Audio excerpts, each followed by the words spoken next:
You will win the war, not the battle. You don't never need to win another battle. Win the war. What's the war? My son's getting married.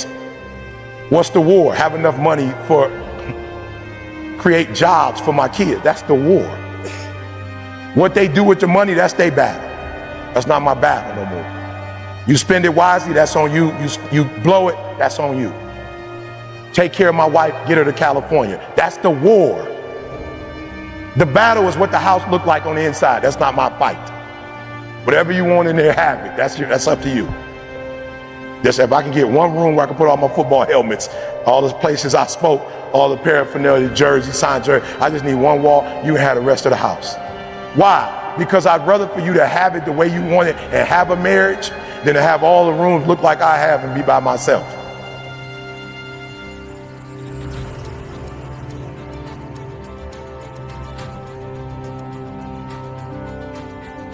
We all have 24 hours, all right? What makes some of us average, makes some of us good, some are great, is not the family you was born into, right? It has nothing to do with that. It has nothing to do with your socioeconomic status. It has everything to do with how you command your life. So if you have a bad day, which is no such thing of, it doesn't exist.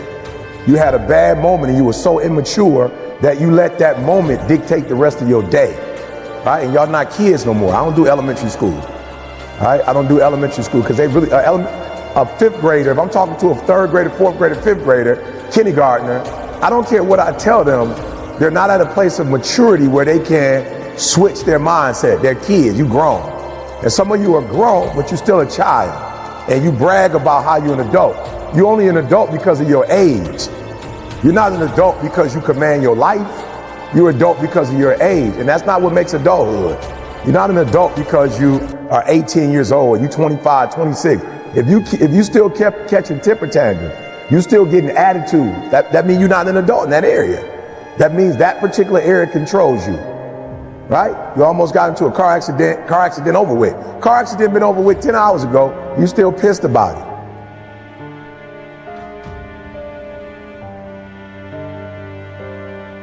Or you done got into it with your friend. That happened 2 days ago and y'all still not talking. That's immaturity, right? And let me tell you something.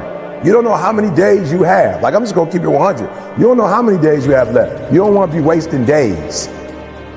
Like you're not God. Like you don't create. You can't wake yourself up. You don't know how many days you have left. You can't be playing with the days you have on foolishness. So you have to learn how to control yourself. Right? And so y'all know my circumstances. I'm not here because I'm sweet. I'm here because one day I was like, yo, you need to get a control of this, bro. You need to get control of your life. You do not have control. You watch a dog on TV playing video games and you should be out here grinding. So there are people all the day, people are ET. Bro, you do not want to be me. You're not ready for this grind, bro. Some of you can show up when you're at home, when you go on the road, you struggle. Meaning that when things are going the way you want, you cool, but when it rains, you got to grow up. Your body does not control you. If I got to get up early in the morning to get the money, I'm a morning person.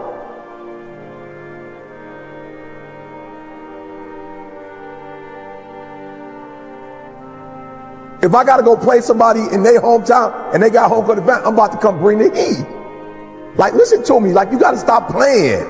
So most of you, what happens is when everything is favorable, you a beast. Make sure you understand what I'm saying. When everything is favorable, meaning like whatever conditions you like, when those conditions are right, you a beast. But when the conditions ain't right, you get smacked in the face. You got to grow up. You got to be a morning person, afternoon person, night person. You got to be at home person, on the road person. You got to be when you feel good person, when you sick person, when you tired person. I took it offensive. My man looked at me, you tired. I'm like, bro, have you lost your mind? I'm about to kill it. I had to do back-to-back speeches, 4 o'clock to 5. Then they wanted me to wait till 8 to start again. I had to sit there for 3 hours and wait and like, let's go. Each one of us, the things that you don't have control over is the things that's keeping you from being sweet.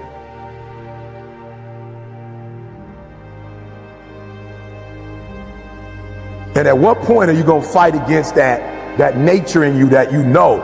So if I was to ask most of you, you already know what your challenge is. You ain't dumb. You know what it is. You just don't fight it. And I'm challenging you to fight it. And the only reason you're having a bad day is because of what you're thinking about. Now, I read something that said that the human brain is phenomenal and it could think like of a million and something different things, right? It's explosive. But the one thing it cannot do is it cannot think of two ideas at the exact same time. It does not have the capacity to think of two things at once. Now, it has the capacity in an hour to think about a whole bunch of stuff, but at one particular moment, it cannot think about more than one thing. So if you're having a bad day or having a bad moment, it means you're probably focusing on what? Whatever that bad thing is, that's what you're focusing on. That's why your life messed up, because you focus on the stuff that's wrong. You're not putting the same energy on what's right. And it's just weird how we are as humans. We notice the bad and we talk about the bad, but we don't notice the good and talk about the good. We don't harp on the good. And that's what you do wrong. You focus so much on the negative that you forget all the positive. And then when you do think about the positive, you're not putting the energy in the positive like you put in the negative. So it's no secret. You are where you are because you focus on stuff you ain't got no business focusing on.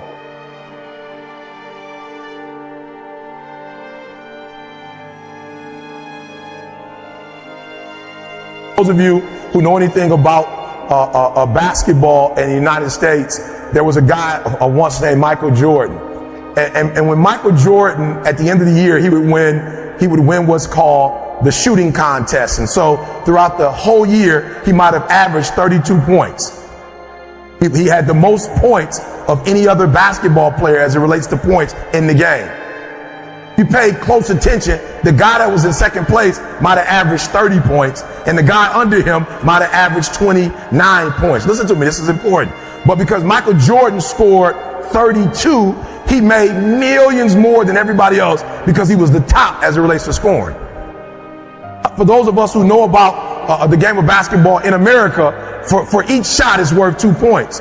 So in actuality, Michael Jordan only scored one more, possibly, and I don't think he did, 2 more baskets a game than the average person, but this guy was a millionaire and made more money than anybody else because of one shot.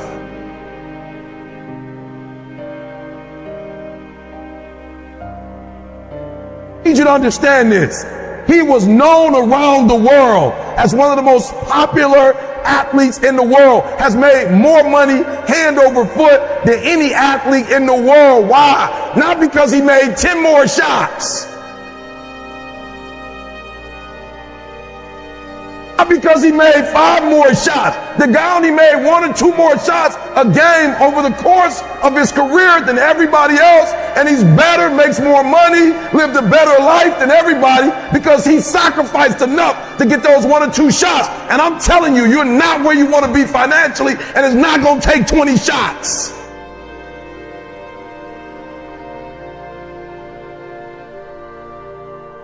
You're not where you want to be in your marriage, and it's not going to take 20 shots. You are not where you want to be in your personal life. You are not the person you want to be, and it's not going to take you 20 shots. For some of you, it's 1 more shot. For some of you, it's 2 more shots, and you have not given yourself enough credit to say, I just need to get up a half hour earlier, and my whole life will change.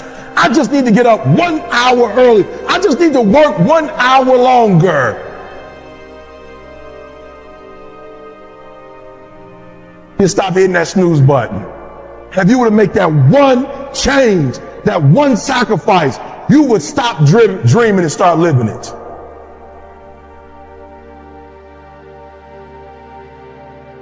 It is literally at the darkest moment, right, when it dawns. You don't really even get to the next level to your darkest moments. One of the things that I think is important is that a lot of you young people, you going this route and you like, I don't see it. You're not supposed to see it. Like, you're supposed to stay focused on what you focus on. And when you get to where you get to, you'll understand why you were doing this in the first place. It is literally at the darkest moment. So that's why I'm saying, stop tripping when it get dark and you running. You're running from your success.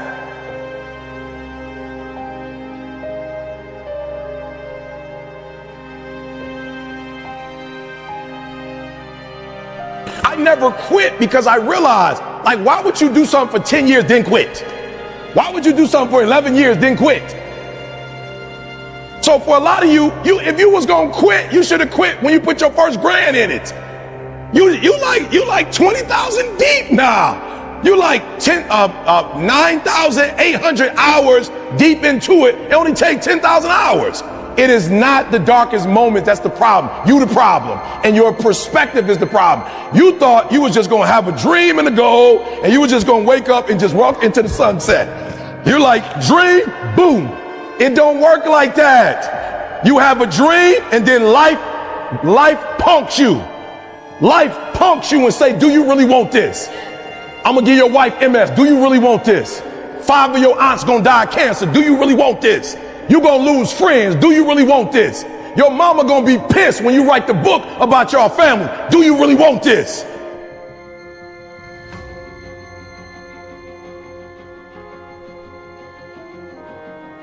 Do you really want this? Cousins gonna abandon you. People that you used to be like this with gonna think you bougie and don't want to deal with you. It's a part of it. But I paid too much.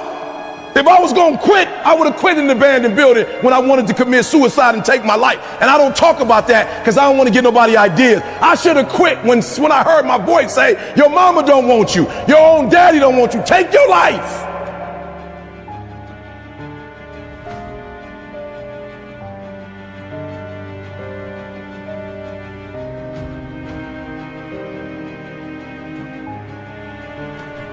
I got through that. So why I'm gonna quit over a grade, an F on a grade? Why would I quit because I didn't do well on the master's degree? Come on. And so I'm telling y'all, you have come too far to quit now. You have invested too much to quit now. You have lost too much to quit now. Get a reward for your pain. Don't cry about it. Don't whine about it. Get a reward for it. And guess what? People rock with me because I know what you've been through and I didn't quit. I know what you've been through and I didn't stop. I know what you've been through and I didn't whine. You know what I did? I got my reward for it.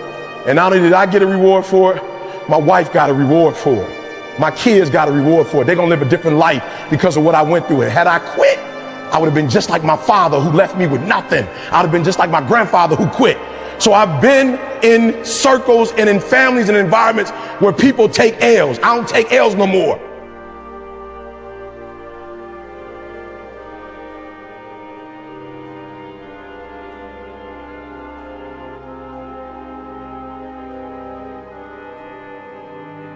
Let me tell you something. You can dream all you want. Kid came to me the other day.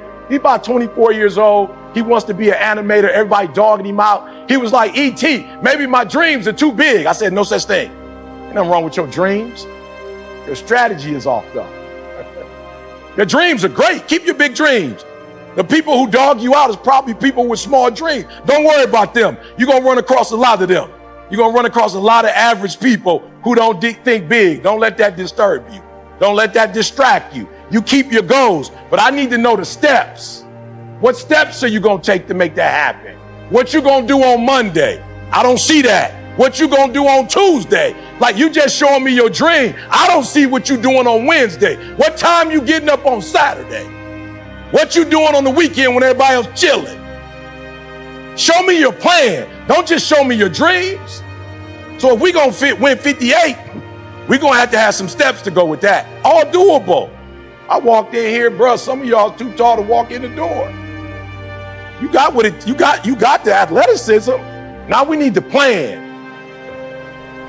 You got to be intentional and deliberate. I don't wear Reebok. Ain't nothing wrong with Reebok. I just don't wear them. I ain't associate. I don't know nobody other than the pumps. You know what I'm saying? In the duck. I don't really know a lot of people that wear. I know Nike. I wear Muhammad Ali for a reason. I wear J's for a reason. I ain't trying to be fashionable. Muhammad Ali was the best to do it. And I saw him as a kid. I was born in the 70s. I saw him go to work. I watched MJ do his thing. I don't wear it because I'm fashionable. I wear it because I want to be associated. I want to be around greatness. I know what Nike represents. Serena with him. Kobe was with him. Jordan was with him. You got to be intentional and deliberate. Now, here's what I mean when I say 120. So I had a guy the other day, I was on the phone with a guy and he said he was a Laker fan from back in the day. I was like, oh, what era? He was like, Kobe, Gasol. I was like, all right, do me a favor. You really a Laker fan? He's like, yeah. I was like, name everybody that played on the squad that year. He couldn't name them. I said, bro, I thought you said you was a Laker fan. Like, I can't name them. I ain't no Laker fan. I'm from Detroit. I'm a Piston fan. I can't name them. I can name Isaiah Dumars. I can name them all. John Sally. I can name them Rodman. I can name Lambeer. I can name them Buddha, Microwave. I can name them. Name them. He couldn't name them. I said, who can you name? He said, I can name Kobe, Gasol, and Odom. I was like, who was the best out of all of them? They said Kobe. I said, absolutely, 120. The reason why you can't name the other jokers, not because they didn't play on the team and not because they weren't professional, but they weren't given 120. So you don't remember who they were. And you went to a whole bunch of the games. They were professional, but they weren't 120. You'll never forget Kobe. He was 120. Not perfect, but 120. He gave everything he had. Mike was 120. Gave everything he had. 120. Michael Phelps, 120. Serena, 120. I'm saying to you that since you have to give an effort anyway, it might as well be 120. Why? Because when you do 120, you ain't never got to work again. You can name some dudes in the league that won 120, they got jobs now. Kobe never had to work again. Mike never had to work again. Why? Because they were high. Serena will never work again. Michael Phelps will never work again. He didn't just swim. He was a swimmer. Serena was the best that ever do it. I'm telling you, here's what I know it's going to take to get to 58. It's going to take your best game every night. How do you get your best game? I don't have the slightest idea. I get my best game by getting up at 3 o'clock in the morning. People say to me all the time, you get up at 3 o'clock in the morning, have you lost your mind? I say, have you lost yours? I live in America. You mean to tell me I can get up at 3 o'clock in the morning and be a multimillionaire? You mean to tell me I can get up at 3 o'clock in the morning, I can go get a master's and a PhD, I can be a New York Times bestseller? You mean to tell me I can take care of my family by getting up at 3 o'clock in the morning and I can take a nap whenever I want to? I'll do whatever it takes. I've been getting up at 3 o'clock in the morning since I'm about 19, 20. First hour I dedicate to God. Next hour, my accountability group. Next hour, a little walking. I'll try not to do too much exercise. You feel me? I'll be seeing people, I'm like, you about to die.